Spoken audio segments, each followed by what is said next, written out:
Well, when I was a child, I really wanted to be an astronaut and go to the space, and because I like a lot to explore, and that case it was the space.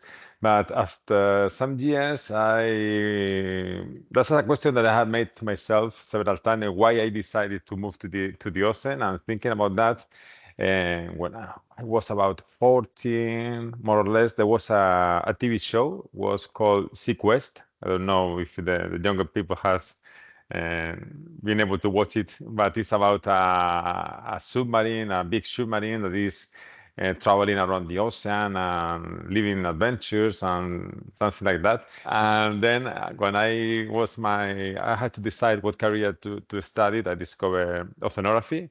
In Spanish is science of the sea, but it's like oceanography. So I decided to move to study these subjects, and I always have like the technology. I like the computers. I like all the things related with technology. So oceanography plus technology. Finally, I ended after several steps working with underwater vehicles and numerical models and all the things related with working with equipment, vehicles, something that has this part of engineering or technical things on it.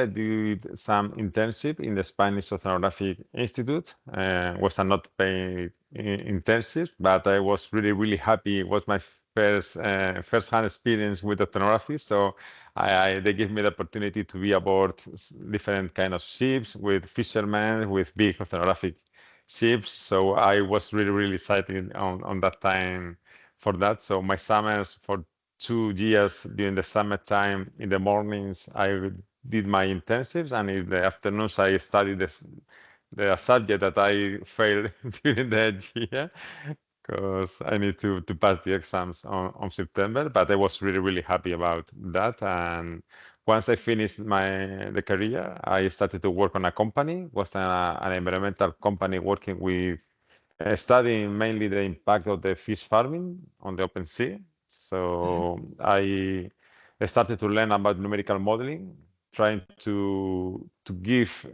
calculate the impact of the fish farming thanks to the computer. So before putting it on the sea, we can calculate how is going to be the impact on the sea, and then depending on the result, we give a okay or with a not okay answer to the request to put something on the sea. And I stayed in that company for 8 years. So it was a very good experience. But inside me, I only wanted to be a researcher and explore. And this part of me was saying, in my mind, say, you are happy, but it's not what you wanted to do. So I started again in the university, and nowadays it was 15 years ago. And nowadays I'm still in the university. Now I am a professor, and I have done a lot of research in the university, and it had given me the opportunity to do a lot of participating in oceanographic campaigns in the Baltic Sea and in the Atlantic, the Pacific, in different seas, because I love to go to the sea in a cruise working.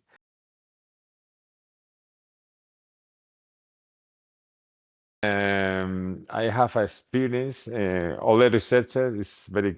If you are a researcher, you must to go to other places to stay some time there. So I went to the Monterrey Bay Aquarium Research Institute in California, and it opened my mind to other way to do the research. I was used to have a very big difference between an engineer and a scientific. The engineer is an engineer, and a scientific is a scientific, and they don't mix very usually. So in that place in Bari, I found that there were all the people working together. It was amazing because you don't know if you were talking with an engineer or with a scientific, and it was why we don't create equipment that can do blah blah blah, and the engineer say, okay, let's do that, and then you have a prototype, and the scientific use it, and then have a back. And this flux of work for me was like, wow, I wanted to do something like that in Spain once.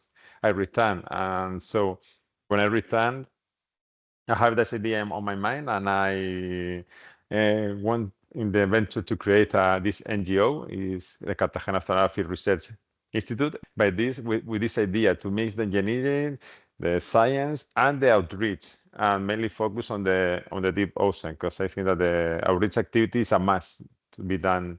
If you are an engineer or scientific, or you are doing something like this, you must to do some outreach activity in order to imply all the society on this.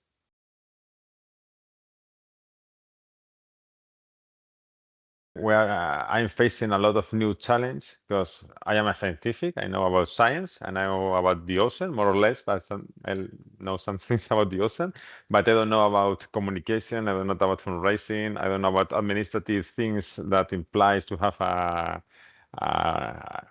research institute. So there is a lot of things that I'm trying to do my best. Sometimes I do it properly, and probably other times I don't have the ability to do so. Of course, I don't. I have 24 hours a day as everyone, and so the biggest challenge for me is the time. Sometimes I feel like I don't know if it's a commercial, like selling a product. Like, and this feeling is strange for me. A scientific is like, wow, I don't like this feeling of trying to sell. I have the idea, and I think that it's a good idea, and I'm very passionate about that, because I think that's something that must to exist. But try to convince the people that have the funds, because of course to do science we need funds. And the funds, if you want to buy an equipment, or you have to pay the rent of the place where you are, and with the institute is placed, you have to pay the rent. So the funds is for me the biggest challenge.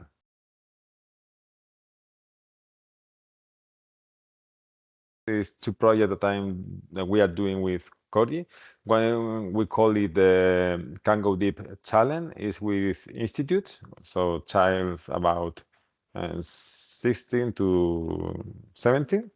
More or less. So we go to the institute, and we propose that they can build a device that can go to 100-meter depth and record 10 minutes of video, and then return to the surface. And they do all the process of thinking about the equipment, building it, and going to the sea and deploying it to the sea in a real ship, in a real situation. And last year was about 50 students. So when I talk with them, I know that this project have an impact on them, and they will never see the ocean as they saw it 1 year before. And the other one is very recently. 2 weeks ago, we deploy our ROV. An ROV is an underwater vehicle. They have a propellers and a camera and a cable to the surface. So the person that is on the surface on the ship is looking the same that is looking the vehicle. And the vehicle in that time was a 150-meter depth. And we share it in YouTube. And this time is 2,000 people have saw the video. That probably for influencer is nothing, but for us it's amazing that 2,000 people is interested, on watching this video, and say, probably when you see this video, you discover a new ocean. Usually you imagine very colorful fishes and with a lot of lights, like in the shoreline, but that depth is very different. And in my mind, I think, okay, 2,000 people now know that the ocean is different. There's another part of the ocean that is different, another life that is different than the one that we are usually seeing. And I think that has made a little impact on that people, but okay, it's a seed that you are putting step by step, and I think that is very, very nice.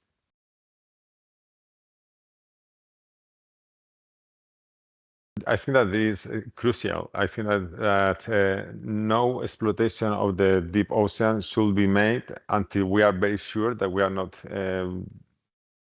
producing an impact very, very big. And nowadays there are different initiatives at the deep sea mining and these kind of things that should be forbidden, in my opinion.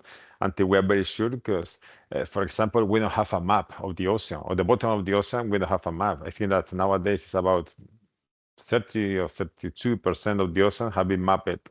And for the 2030, we will have likely a map of the ocean. So if we don't have a map, how we can go there and extract something or make an impact in the every time that they take a sample from the bottom of the ocean, the deep ocean, they're discovering new organisms, new life forms. So it's a pity that the day that we go down there, we found nothing because we have destroyed.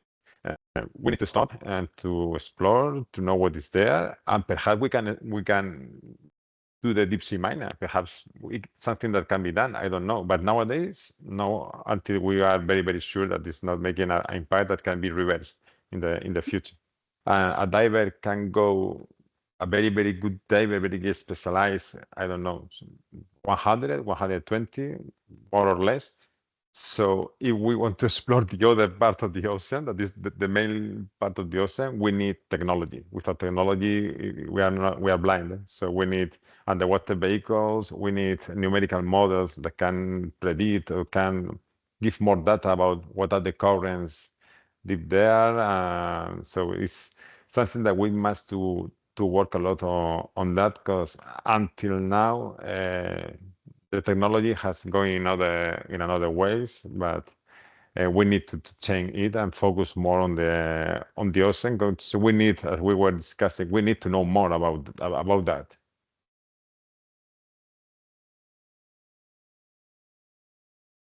Don't be afraid to pick up the telephone and call to this person or to the institute. Okay, I'm a student and I study in that. Do you have some opportunity, or probably in your local area there is an institute or some people working on that?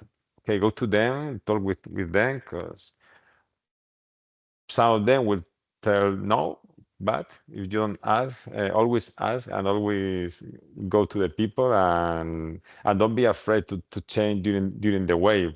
If I never thought to be working when I was a child, I wanted to be astronaut. I don't even think about to be working with underwater vehicle, and now is my passion exploring the ocean. So don't be afraid. The trip or the way is not a straight one. You can go and back and make circles, and the important thing that you have your focus and keep on trying to find this.